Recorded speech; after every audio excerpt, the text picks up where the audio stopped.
Alright, so welcome back everybody. So for this video, I'm going to show you guys how to play Empires of the Void 2. Now, I've already done a how to play video for this game, but it makes up 4 separate videos, which is a lot of videos to watch. So I'm going to try to explain this game again, now that I've got a better camera, and it's a little bit bigger, and I know more stuff about this game, and I'm probably going to get a chance this week to actually teach my friends this game in person. I thought I'd redo my how to play video all in one video. So that's what I'm going to try to accomplish in this video, is try to explain it once again with better quality and an even more understanding of the rules. Now, in this game, the way you're going to try to get victory points is by attacking planets. That's one of the ways you're going to try to get victory points. And when you have a successful attack on a planet, on an inhabited planet, for instance, you'll put a little cube down to indicate that it's yours. And if an opponent was to take it from you, then they would get to put down one of their cubes. Okay? And the reason why this is important is because you don't get a lot of victory points right away when you attack a planet. When you attack a planet that's inhabited, you get 1 victory point right away, okay? But then these little flags right here are victory points, and it's right next to this little cube. So there's a bunch of cards in this command deck, and in here, there's a scorecard. When that shows up, you can score right away all the victory points that you have obtained, basically, or have control of. You're going to get victory points at that point. So partially halfway through the game, you're going to be scoring victory points, okay? And then you'll score again at the end of the game for all the planets that you control, technologies that you've basically learned, buildings you've built, stuff like that, okay? So, but it's only going to happen twice. Now, there is a way to possibly score before this scorecard shows up. Every player will start with a colonization card. And if they feel like they have a lot of planets they've controlled, and they feel like they have a lot of influence, and we'll get to that in a moment, or they feel like they have a lot of buildings or something like that, they can turn in this before that scoring card shows up to score sooner. So potentially maybe they'll want to do it because they're worried that their opponents will take stuff away from them, and that's quite possible. So this could be advantageous to use early on, okay, to score right away, and then it allows you to do something else as well. But we won't get into that. But that's another option that you have for scoring purposes. But when you do conquer a planet that's inhabited, you'll score 1 victory point right away. Then, when that scoring phase happens, if it was this planet here and you controlled Setna, you'd get 2 victory points for controlling it as well. So that's one of the main ways you're going to score victory points, is by attacking other worlds. Now, while you can attack an inhabited world, you can also take an uninhabited world as well. And if you control an uninhabited world at that scoring phase, if you control an uninhabited world, you'll get a victory point for that as well. So that's another way you can get victory points. You don't always have to attack inhabited worlds. You can attack uninhabited worlds as well for victory points. So that's another way you'll score victory points in this game. Another way you'll score victory points in this game is by gaining influence. And if you have the most influence on a planet, okay, let's say I'm green and I have the most influence on Setna, and the scoring card is shown up and it's the end of the round, then you would get to activate the scoring card and all that, then I would get 3 victory points for being allied with Setna, okay? So that's another way you'll score victory points, is if you have a lot of influence with planets. You've made friends, okay? If you're ever tied with another player, so if you each have the same amount of influence cylinders on a planet, then you share the victory points. You each get that amount. You each get 3. So that's nice. But whoever has the most, so if it's 2 players that control a planet, or should I say have influence with the planet, it's going to be the player who has the most influence that gets the victory points. Okay? So that's another way you will score victory points in this game. Then, there's another way you can score victory points besides that. So here we also have, on our player boards, we have technologies and we have buildings. Now when you take a planet, you can build buildings on planets that are uninhabited. When you conquer a planet that is inhabited, you can also put a building on an inhabited planet.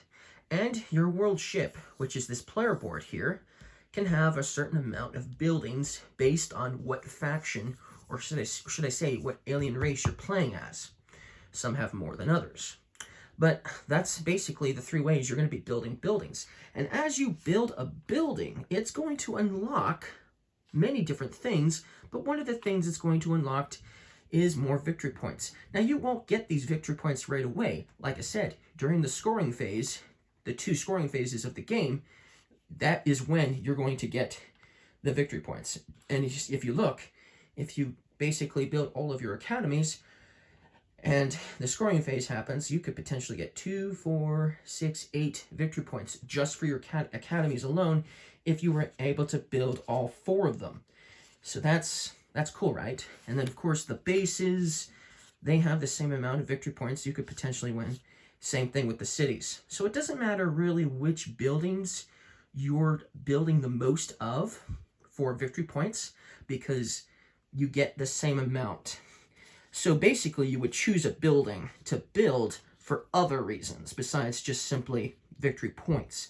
And we'll get to that later. But yes, that is another main way you're going to score victory points in this game.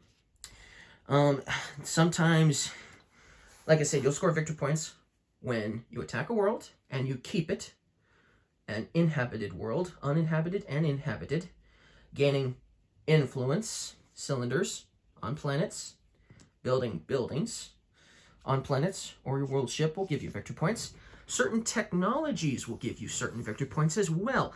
And you don't start with any of these technologies. These are just technologies you have available to you. But once you've learned a technology, and we'll get to that later, then some of these will actually give you victory points based on which ones they were. So, and it's different for every alien faction too. It's different for every single one. So that's basically the main ways you're going to score victory points in this game. Now, how do you play this game? Well, let's go to the action. Let's go to the action section of the board. All right, so here we are at the action selection part of the board. There are 5 actions in this game. You can choose to move and attack. You can choose to research and build. You can choose action, card action, or diplomacy. You can choose to recruit, and you also can choose to scavenge. Now, the way this is going to work is, especially if you're playing multiple players, more than 2 players, for instance, you're going to be putting this cylinder down on one of those 5 choices, okay? So let's just say I put it here on move and attack. I will take that move and attack action. Then my opponents will have choices. They can choose to also move and attack as well, or they can choose to refresh, and refresh means they'll be basically getting to refresh their command, which we'll get to what that does. They'll get to draw up to their hand limit of cards. They'll also get some credits. So basically that's what refresh does. So you'll eventually, everyone is going to need to do refresh for sure, especially for the command, okay? Or they can use to command, all right, which command does a variety of different things, like moving and attacking and stuff. You'll need command to move. But you can also use to command, and you start with, in a 2-player game, you start with 4 command. So in a 2-player game, you start with 4 command. But if you're playing with more than 2 people, like 3 or 4 players, for instance, then you only have 3 command. So you may not always have enough command to choose any action. But if you decide to do to command, then you can choose one of the other 4 actions of your choice. So everybody's basically going to either move and attack after the first player who chose it, and then they're either going to do refresh, move and attack, or they're going to waste some command to perform any action. Okay? That's how it's going to work.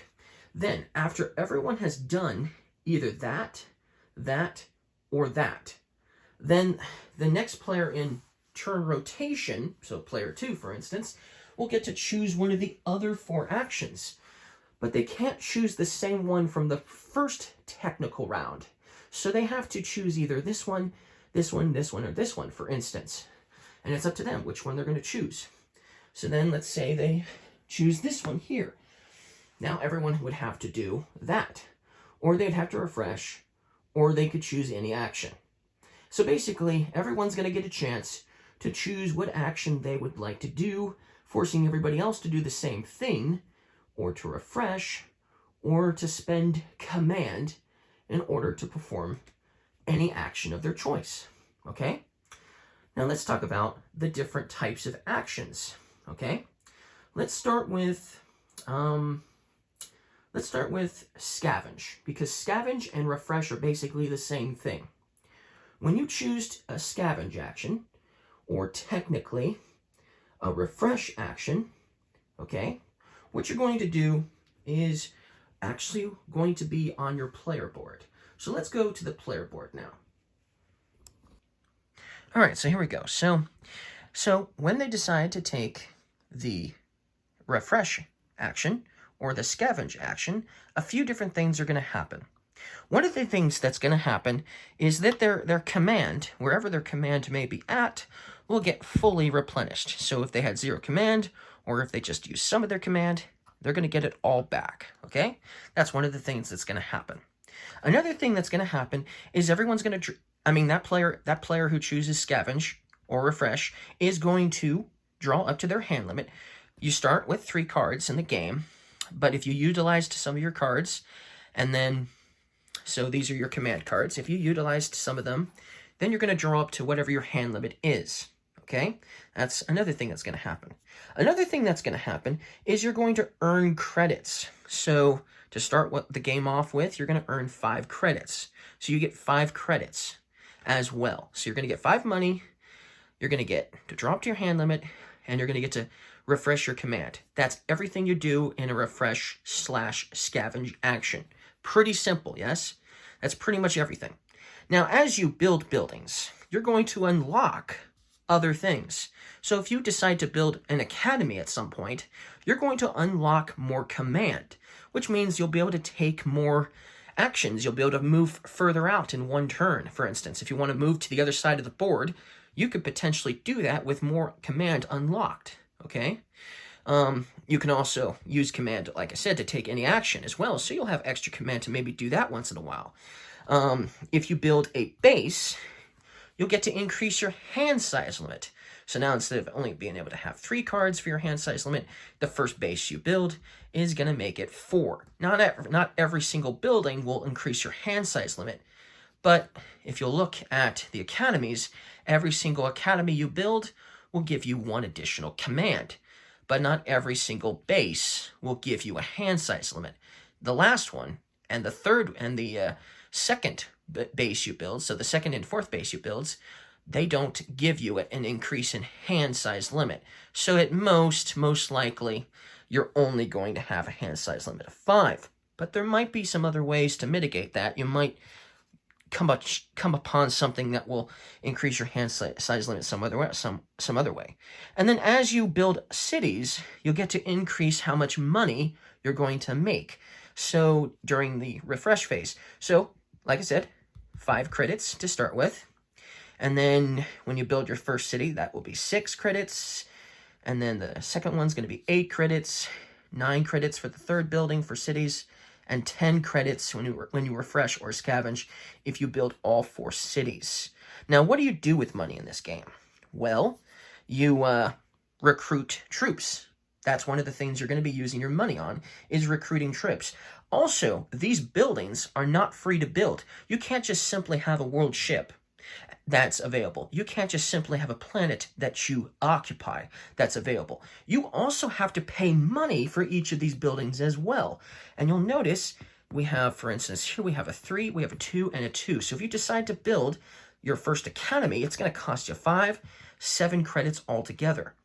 But then one of the things you can do in this game is you'll acquire goods. And you can choose to put a good on a spot like this to cover up some of the credits.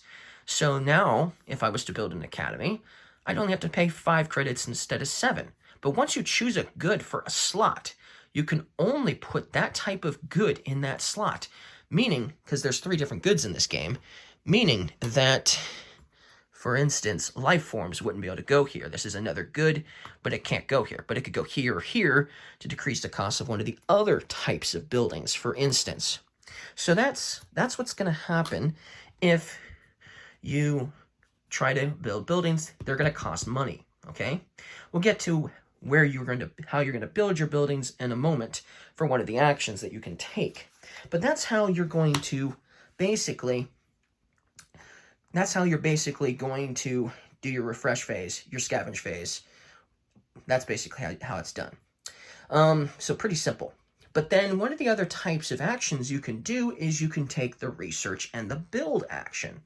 So building a building would be part of that action. And when you do the research and build, you can do as many research technologies as you want and as many buildings that you can build physically and afford as much as you want as you can afford on one turn, on one action.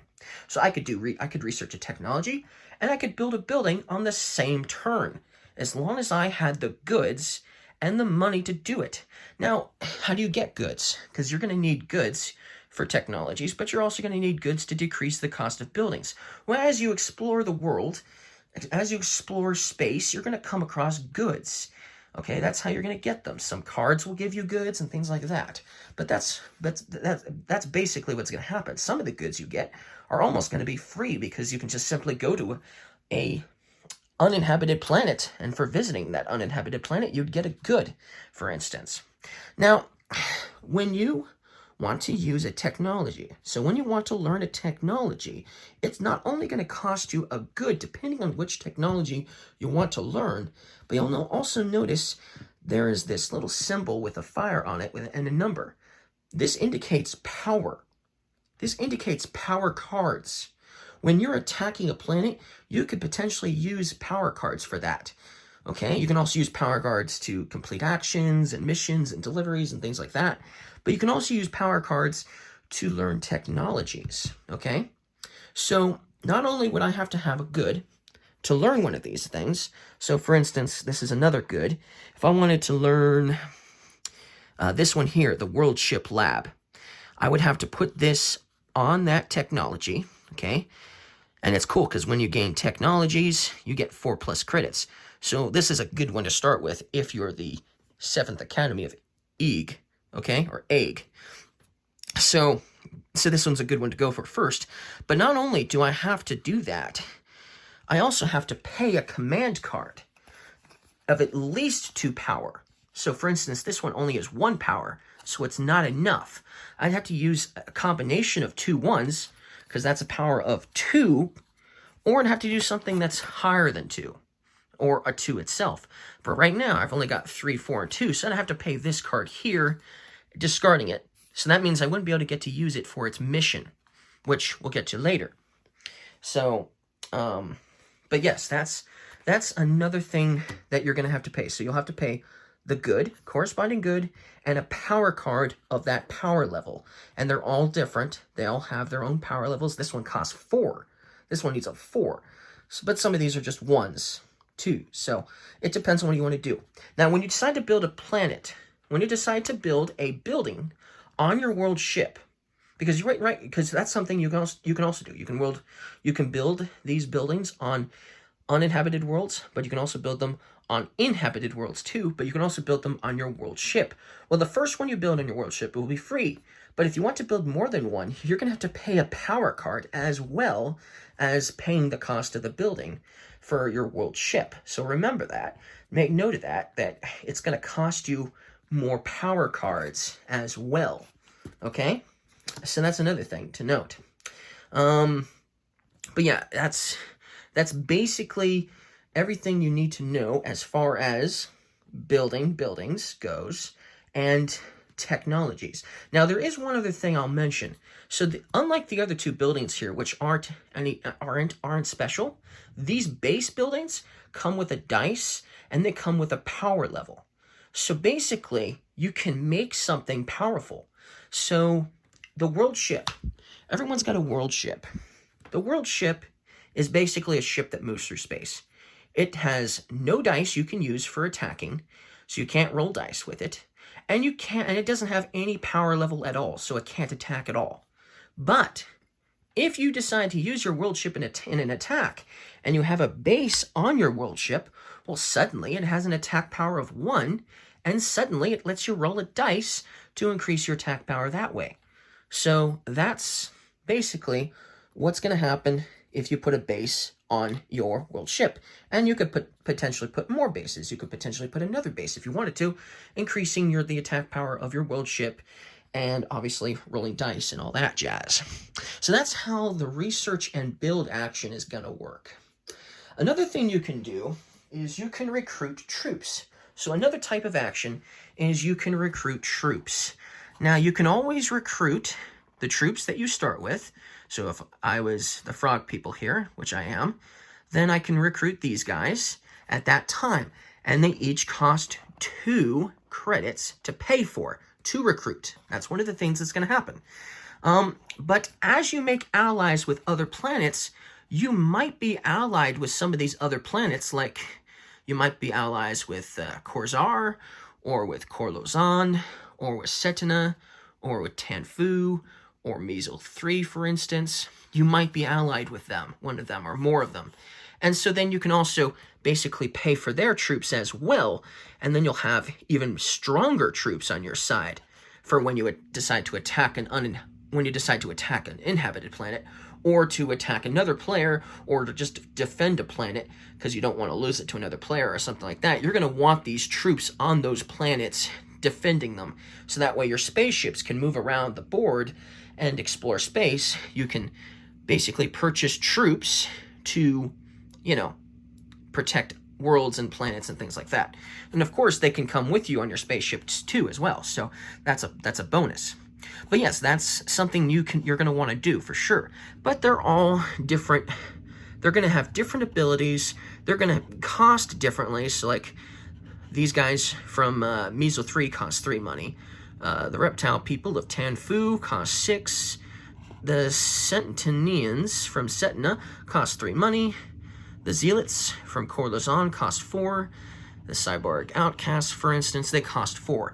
Now, when you play a 2-player game, you're not going to play with all of the alien worlds that are available in the game. So right now, if you're playing a 2-player game, 3 of the planets that are on the board are not in the game. So that means the alien races that go with them are not in the game.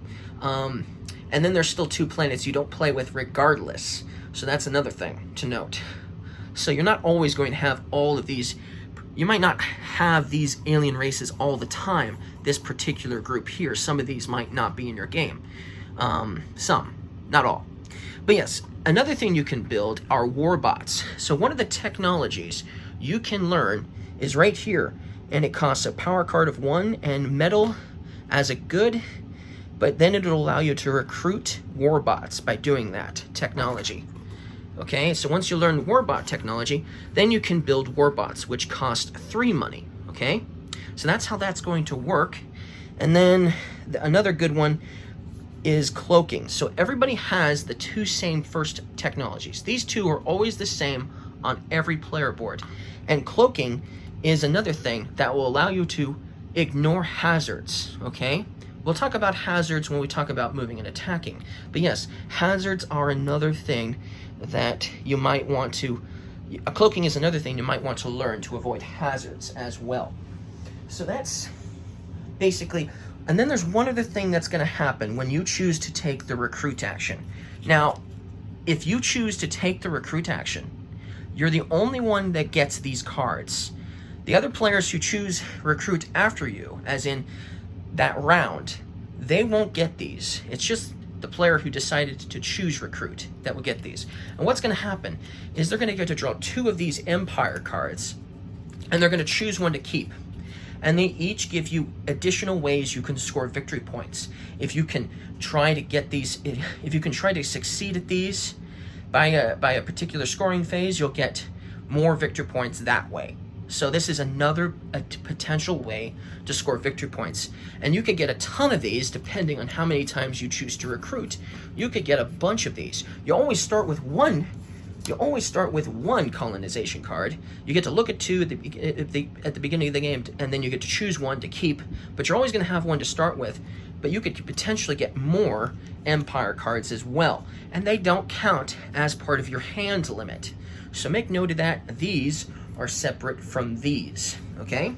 So we've talked about recruit, and we've talked about scavenge, and we've talked about research and build.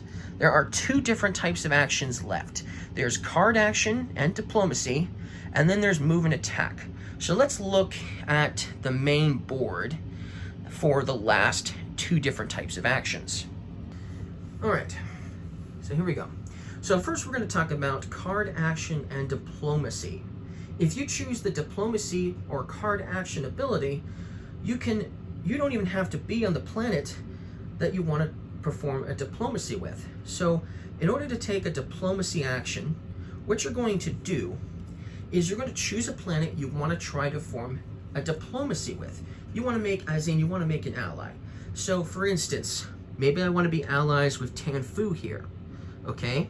I don't have to be on the planet to try to gain influence with them. Think of a spaceship communicating at a distance to a faraway planet. You've seen it done in all the science fiction films, so why not in this game as well?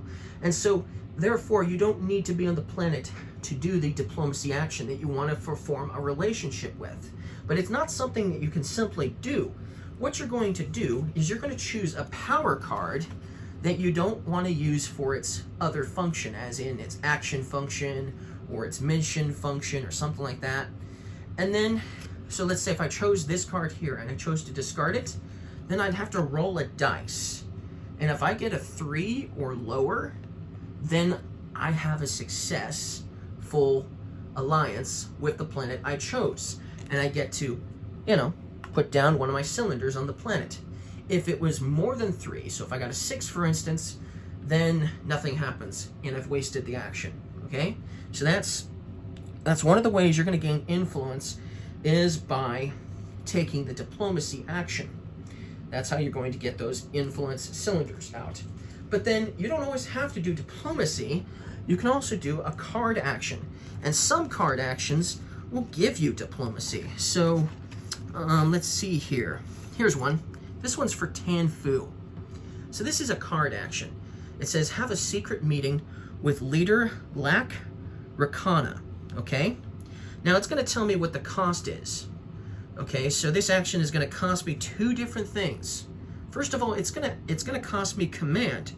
So I have to pay 2 command from my command track, which you saw earlier. That's one of the things I have to pay in order to perform this action. But another thing it has is, you'll notice this planet looking thing.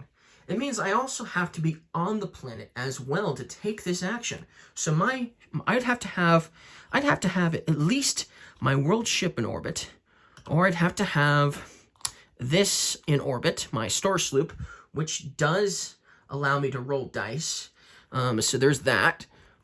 Or I'd have to have one of my troops down.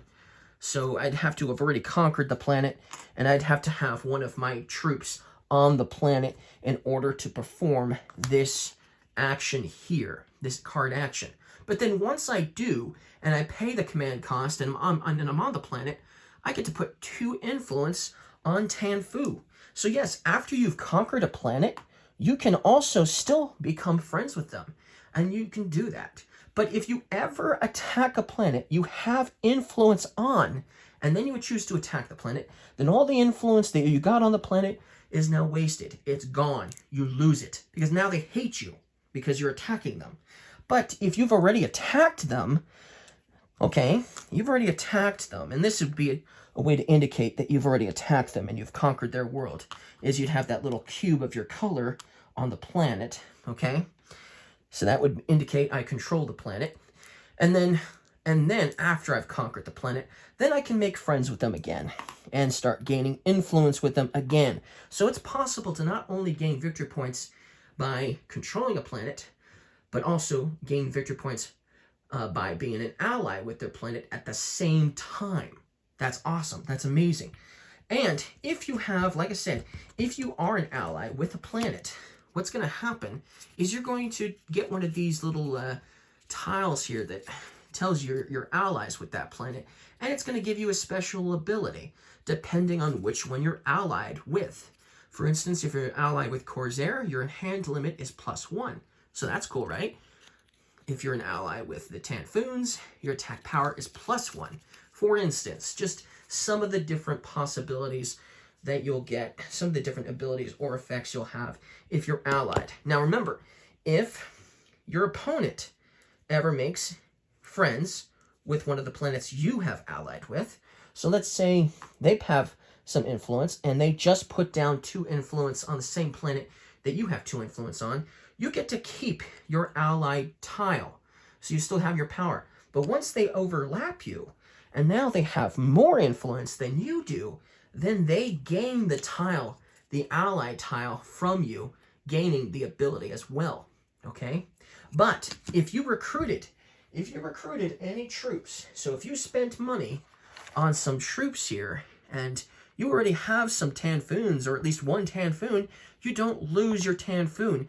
You still have that Tanfoon soldier on your side, even though your opponent now has more influence on Tanfu than you.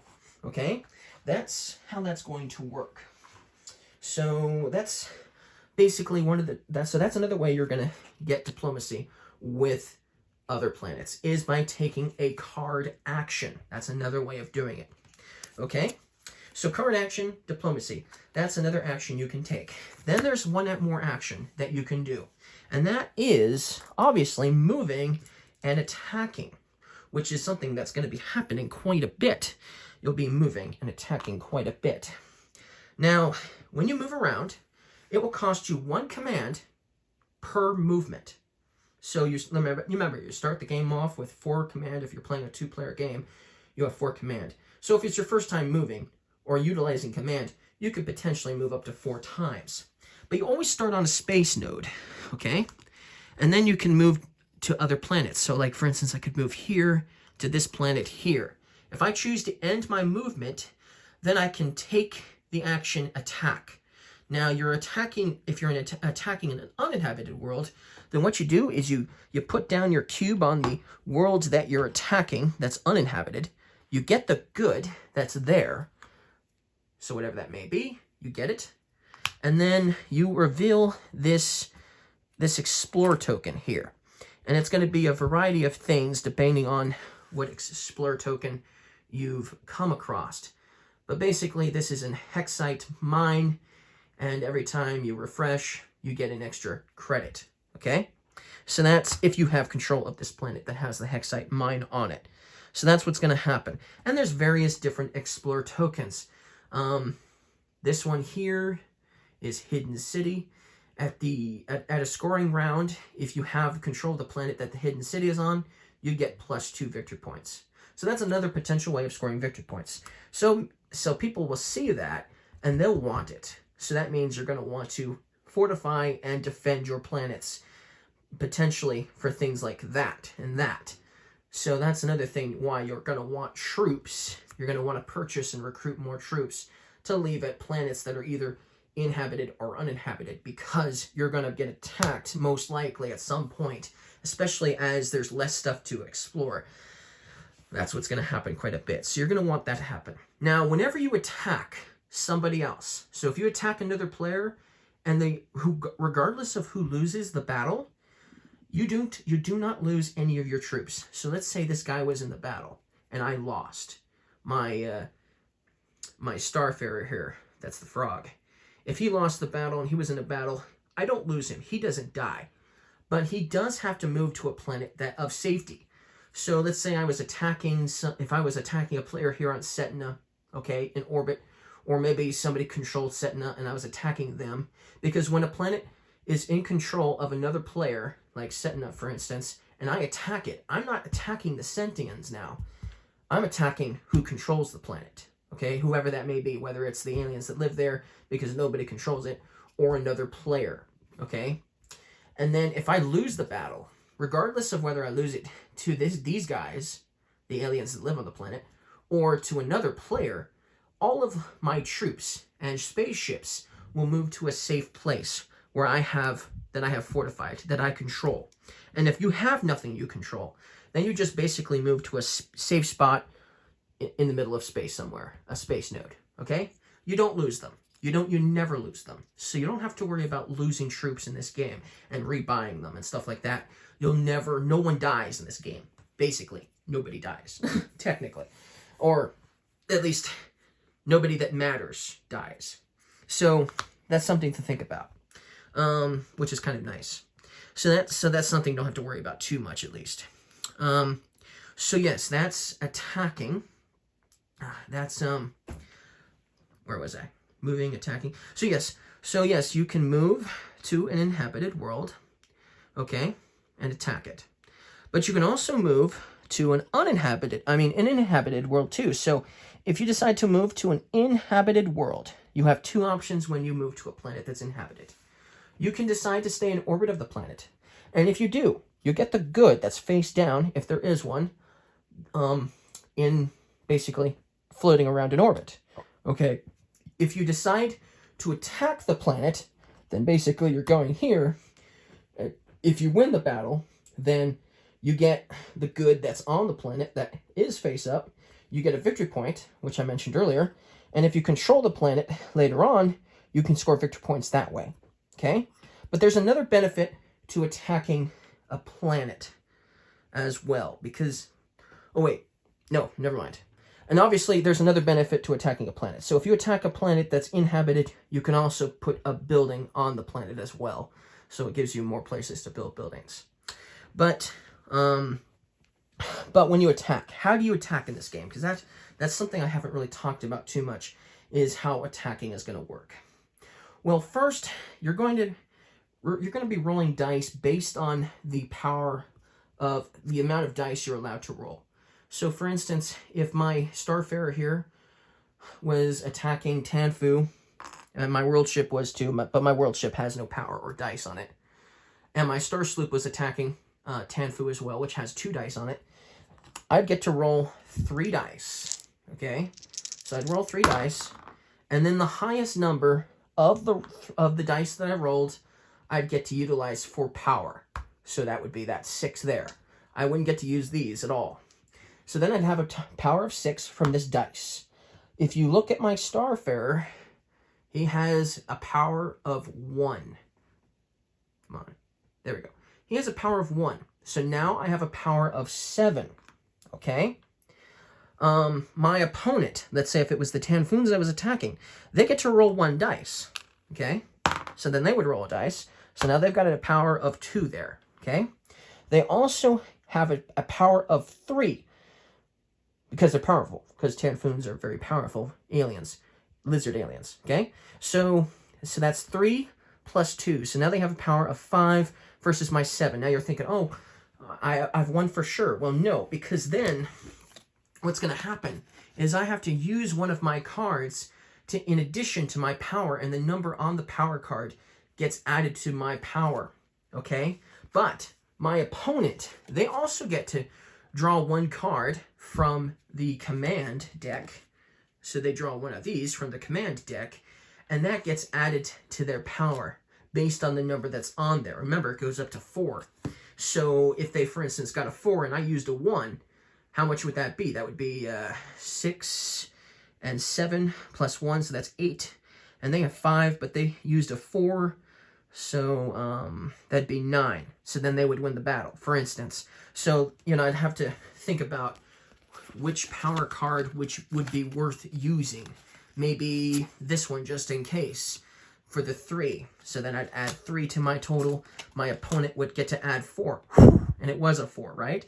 So that's 5, 6, 7, 8, 9. Versus my 6, 7, 8, 9, 10. So I'd win the battle. That's how you fight in this game. Okay, if there's ever a tie, it's the defender that wins the tie. So you still lose if there's a tie, unless you're the one that's actually defending. Okay? Which could be possible if you're the one that controls the planet and somebody's trying to take the planet from you. Now, whenever you're in orbit of a planet, if you're in orbit of a planet and another world ship or another spaceship also decides to come and basically go in orbit of the planet, you do not have to battle. It's up to the player who just moved to the planet if they want to attack you or not. But if they choose not to attack you, then you can just basically be friends in orbit of the same planet. That's allowed, just so you know. Now, there are other things to watch out for while you're moving around on the board. There are a few other things to watch out for. There are hazards.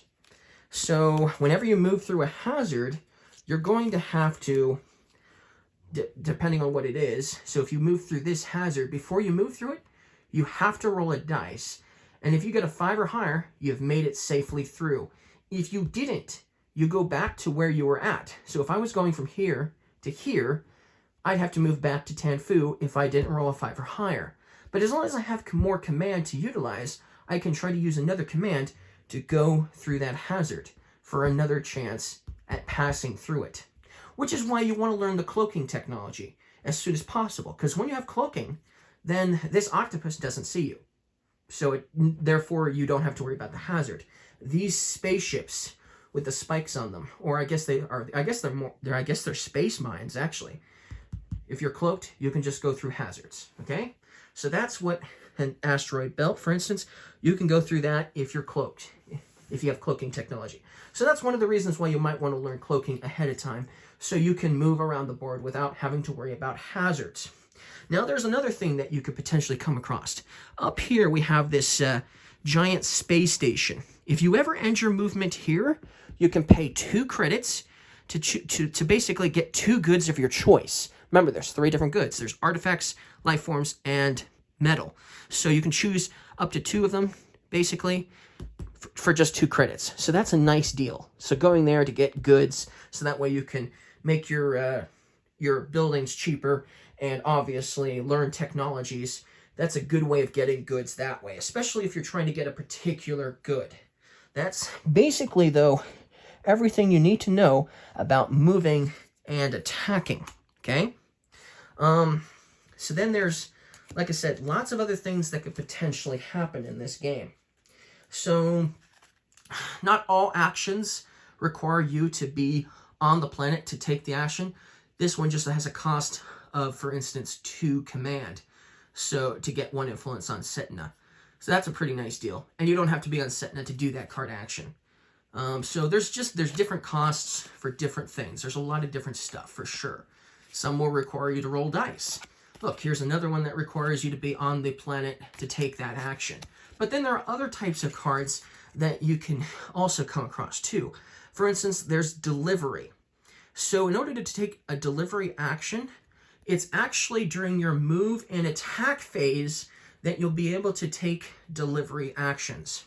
So when you take a delivery action, this one in particular means I have to end my movement on Measle 3 and pick up a cargo token, and then I'd have to take it to a planet called Ten Lock. I'd have to take it to this planet here, which has the Sarkreen Regency on it, which I don't want to do. So let's see if I can find a better delivery system than that. So let's see here. Delivery. This one, I have to pick up. Okay, here we go. Here's a good delivery. So for this delivery, I'd have to end my movement on Korzar and pick up a cargo token. So I'd have to be on this planet here, for instance, this red planet. I'd have to end my movement either on land or in orbit, and then once I do, I get this cargo token here, okay? And basically this cargo token will stay with the ship that it's supposed to stay with, whether it's the world ship or my star sloop. Then I have to deliver it. I have to deliver it to Setna, okay? So that's another thing. I'd have to deliver it to Setna. But then once I do, and once my ship delivers the cargo token to Setna, well, then I will lose the cargo token, obviously. But then I'll get the reward of this delivery, which is I get to place 2 influence on Korzar. I get 3 victory points right away. So here's another way you can get victory points. And lose all influence that I might have on Setna as well. So that's the downside of getting to put 3 on Korzar. Korzar and Setna, they don't get along. Tanfu and Measle 3, they don't get along. So there's a lot of stuff going on between these planets. So that's how you'll make a delivery action. So there's the delivery action, there's actions with that say action on them, and there's even cards that are missions as well. Ooh, that one shouldn't be in there because we're not playing with that planet. Let's see here. Here's a mission. I help some Tanfus attack a factory on Measle 3. Told you they don't like Measle 3. So to trigger this mission, I have to win a battle on the Measle 3 surface. So whether my opponent controls it or the aliens that live there control it, I have to attack Measle 3. I have to have this card, of course. I have to have this card, but I also have to attack that planet. And once I do, and I win the battle on Measle 3, I trigger this card, and then I get to do what it says. Place 1 influence on Tanfu and gain a victory point. Pretty simple, pretty easy to understand. So that's how missions are going to work. Now, in this deck of cards, there are also events that might show up. But before I mention that, the game will end when you go through the entire command deck. Okay, once you've gone through all of these cards, the game will be almost over. There will be one more final round where everyone will get to choose an action. And then that will be the end of the game. Okay? That's how the game will end. But in here, besides getting power cards, you'll also find other things as well.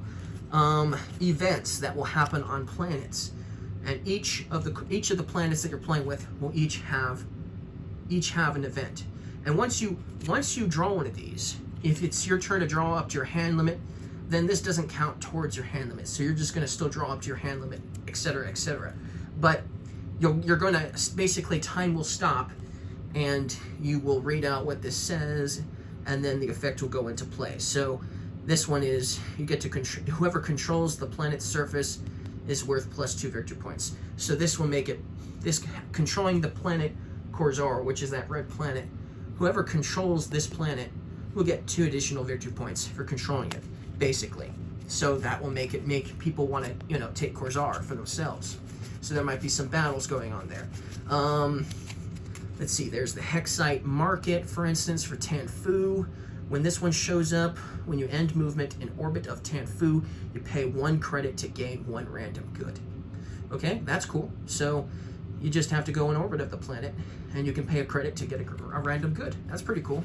That's a pretty nice, obviously, that's a pretty nice event. So not all events will be mean. Some will be really mean, and some will be fairly nice. It just depends on the planet and what event was chosen for the planet. There's different stuff going on with these for sure. But basically, that's everything you need to know in order to play this game. So hopefully this how to play video in one full video was easier to understand than in 4 separate videos like I originally had it. Yes, it was long for sure, but I think I've explained it in a much shorter amount of time than my 4 videos for sure. Obviously, I'm not going to talk about the setup of the game. I'm keeping that video as is. There is a video where I talk about the setup, but regardless of the case, this is everything you should need to know about the game. There might be a few things I missed out or didn't talk about too much, but more or less everything that you need to know in order to play the game I mentioned. So if you guys like this video, don't forget to leave me a like, and I'll see you guys again next time. Bye.